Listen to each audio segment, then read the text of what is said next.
Bismillahirrahmanirrahim. Assalamualaikum warahmatullahi wabarakatuh. Saya Fitrianti M. Di sini saya akan menjelaskan tentang proses perancangan animasi 2 dimensi sederhana. Nah, pada proses perancangan animasi ini kita perlu melalui beberapa tahapan. Yang pertama itu ada tahapan praproduksi, produksi, dan pasca produksi. Nah, di praproduksi kita juga menemukan beberapa poin untuk bisa membuat suatu animasi yang terbagi menjadi 5. Yang pertama itu ada ide, ada story atau cerita, ada storyboard, ada desain, dan ada sound design. Nah, pada ide, jadi ide itu adalah suatu gagasan atau pikiran, di mana biasanya ide ini bisa berbentuk sebuah fakta, kisah nyata, atau bisa jadi cerita dari cara berpikir seseorang. Nah, biasanya ide ini dibuat oleh seseorang yang berpikir kreatif. Nah, ide itu bisa muncul ketika seseorang merasa ada masalah yang bisa diselesaikan atau bisa direka ulang.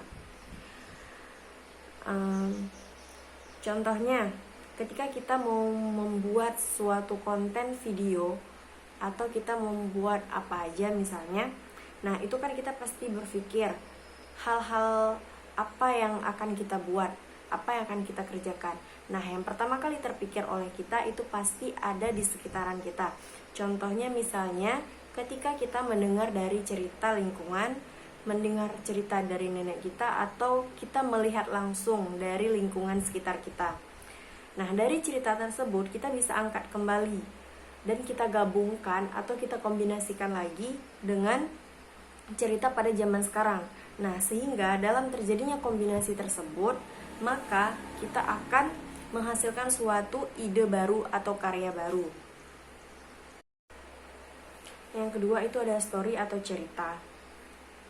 Story atau cerita ini biasanya bagaimana cara kita menentukan jalan atau alur cerita atau animasi yang akan kita buat.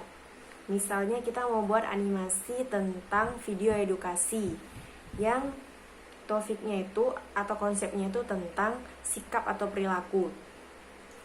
Nah, kita tentukan dulu cerita kita ini atau animasi kita ini kita tujukan ke siapa. Misalnya kita tujukan ke anak-anak. Apa yang mau kita perlihatkan, apa yang mau kita kenalkan kepada penonton atau kepada anak-anak yang kita tujukan. Misalnya kita mau memperkenalkan tentang keagamaan, kebudayaan, atau sikap yang baik atau sikap yang buruk. Nah, ini semua diatur di cerita. Kita tentukan dulu di cerita. Jadi di cerita ini maksudnya apa yang mau kita buat, apa yang mau kita buat ke depannya itu, nah itu diatur di cerita. Yang ketiga ada storyboard. Nah, misalnya sama seperti kita mau membuat suatu video di real life atau di kehidupan nyata. Nah, kita misalnya mau buat suatu video atau film. Nah, pastinya kita harus membutuhkan gambaran untuk animasi apa yang ingin kita buat. Kita harus pilih juga backgroundnya, kita harus menentukan karakternya bagaimana, kita harus menyesuaikan posisi kameranya, kita harus menentukan angle-nya gimana. Nah, terus apalagi misalnya durasi per scene-nya berapa, itu semua kita atur di storyboard. Nah, storyboard ini sama seperti komik atau bisa kita sebut dengan sketsa kasar, dimana ini berisi suatu gambaran, background, dialog, durasi per menitnya. Nah, ini semua apa yang mau kita buat itu ditentukan di storyboard.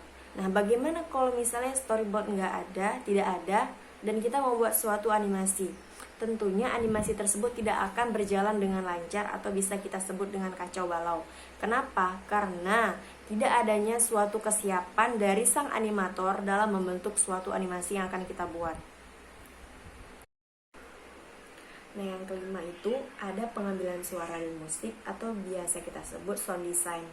Nah, pada proses ini proses untuk pengambilan dan perekaman suara untuk pengisian suara, misalnya suara si karakter animasi. Nah, dalam proses ini juga dibuat suatu ilustrasi sebagai background untuk film animasi tersebut. Nah, sekarang kita masuk ke tahap produksi pembuatan animasi 2 dimensi. Nah, setelah tahap praproduksi, sekarang ada tahap produksi. Nah, di mana tahap produksi ini merupakan tahap animasi mulai dibuat dari dimulai proses produksinya. Di tahap ini terdapat beberapa hal yang harus kita perhatikan. Yang pertama itu ada layout. Nah, pada proses ini pembuatan si karakternya mudah dibuat di dalam komputer. Nah, layout ini baik berupa karakter hidup maupun benda mati. Pada tahapan layout ini harus dibuat secara mendetail dengan ukuran dan skala pada sketsa yang telah dibuat sehingga objek akan ideal dan profesional. Pembuatan objek desain 2 dimensi ini relatif sama pada pembuatan objek 2 dimensi lainnya, karena menggunakan teknik dasar desain vektor dan tools yang paling banyak digunakan pada proyek ini yaitu Ventool. Nah, pada toolbox software CorelDRAW. Yang kedua itu ada RND atau record dan dubbing. Nah, kenapa perlu dilakukan record dan dubbing? Record dan dubbing ini sangat perlu. Kenapa? Karena kalau nggak ada record atau dubbing, misalnya pengisian suara si karakternya, kan nggak mungkin nggak ada suara gitu. Nah, record atau biasa disebut dengan dubbing yang berfungsi sebagai pengisi suara dari karakter yang ada. Dalam melakukan dubbing, penulis dapat menggunakan aplikasi rekaman apa saja, baik itu melalui handphone, langsung dengan laptop atau komputer juga bisa. Rekaman suara ini meliputi suara si karakter dan lain-lainnya. Nah, untuk dubbing dapat dilakukan kapan saja, tetapi lebih baik dilakukan pada siang hari agar suaranya lebih efektif. Yang ketiga itu ada karakter. Nah, karakter ini dapat kita artikan sebagai pendukung penting untuk membantu menceritakan sesuatu kisah dalam animasi yang kita buat. Nah, dalam animasi, tokoh dapat menguatkan tokoh lainnya. Nah, pada proses ini, di mana karakter mulai disempurnakan ke bentuk yang lebih sempurna dan mirip dari proses akhir, nantinya pada proses ini berfokus pada pengembangan karakter, bagaimana nantinya karakter akan dibuat dari desain, dari sifatnya, emosionalnya, itu bisa diatur di desain. Nah, yang keempat itu ada texturing. Nah, proses ini merupakan proses pembuatan dan pemberian dan material pada objek yang telah dilayoutkan sehingga terkesan lebih nyata. Nah, pemberian material atau tekstur ini pada objek 2 dimensi akan mendefinisikan bagaimana rupa dan jenis dari objek tersebut. Nah, texturing ini bisa berupa foto atau gambar. Yang dibuat dengan aplikasi tertentu. Gunanya untuk apa? Untuk menciptakan karakter atau backgroundnya atau lain-lainnya. Nah, aplikasi yang digunakan biasanya itu aplikasi Photoshop, Corel, atau Adobe Illustrator. Nah, yang kelima itu ada rigging. Nah, pada rigging ini merupakan proses pembuatan atau pendesainan tulang pada karakter. Nah, sehingga terlihat lebih hidup atau tidak kaku. Metode ini pemberian atau pemasangan tulang pada karakter animasi agar bisa digerakkan. Yang keenam itu ada animation. Nah, pada proses ini animasi sudah dibuat pemodelannya. Animasi yang dibuat baik berupa gerakan objek sedang berjalan atau misalnya objek sedang melakukan sesuatu, atau gerakan kamera untuk menciptakan animasi wall crop. Pada tahapan ini kita menyusun atau membuat proses bagaimana pergerakan animasi yang telah kita buat di storyboard dan pada tahapan praproduksi. Yang ketujuh itu ada visual effect. Nah, pada tahapan ini merupakan proses dari pembuatan efek. Itu seperti kayak panorama lingkungan pada objek yang akan membuat objek semakin realistis. Pada tahapan ini, yang diberikan efek mencakup background pemandangan, lingkungan sekitar, jalan, taman, efek terkejut, efek api, air, misalnya ada ledakan pesawat dibuat duar kayak gitu, atau lain-lainnya.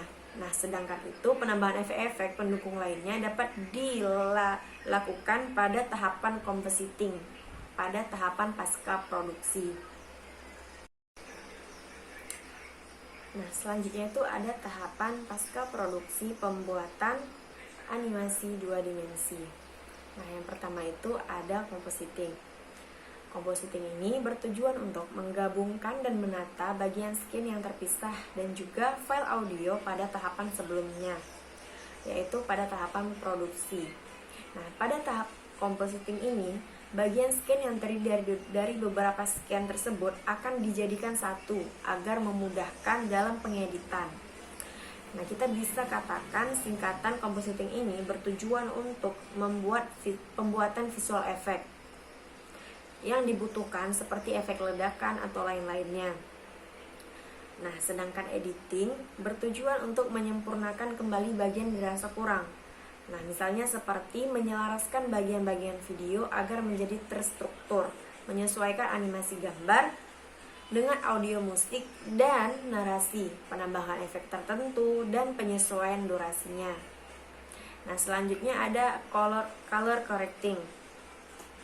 Nah, pada proses ini merupakan proses untuk melakukan pembenaran pada warna, di mana warna yang kira-kira tidak pas diganti, dan juga pada proses ini juga bisa kita lakukan color grading sehingga hasilnya dari animasi akan lebih bagus. Yang ketiga itu ada dubbing. Perlu dilakukan record audio atau biasa disebut dubbing karena berfungsi sebagai pengisi suara dari karakter yang ada. Nah, dalam melakukan dubbing ini, sang animator dapat menggunakan aplikasi rekaman apa saja, baik itu bawaan dari smartphone, sebagai alat untuk merekam suara maupun alat yang lebih canggih lainnya. Nah, rekaman suara ini bisa meliputi suara karakter, suara apa saja, dan lain-lain. Nah, untuk dubbing dapat kita lakukan kapan saja, tapi lebih dilakukan pada siang hari. Kenapa? Karena lebih efektif. Nah, singkatnya proses dubbing ini adalah proses rekaman suara untuk pengisian suara karakter yang ada di dalam animasi. Nah, yang keempat itu ada musik. Musik ini ialah audio pelengkap video, seperti background dan efek suara lainnya. Contohnya seperti suara mobil, suara pesawat terbang, dan lainnya. Nah, audio tersebut bisa kita dapatkan dari mengunduhnya melalui internet, atau bisa kita isi langsung dengan suara kita sendiri, atau biasa disebut dengan manual. Yang kelima itu ada sound effect. Tidak terlalu berbeda dengan musik. Nah, tapi proses ini merupakan pengisian musik tapi berupa efek, seperti bagaimana saat terjadi ledakan, suara yang keluar itu pada saat ada orang yang tenggelam dan lainnya. Misalnya pada suara ledakan, sang editor akan memasukkan suara seperti suara ledakan asli yang terjadi. Contohnya seperti keluar atau bom gitu. Yang keenam itu ada final output.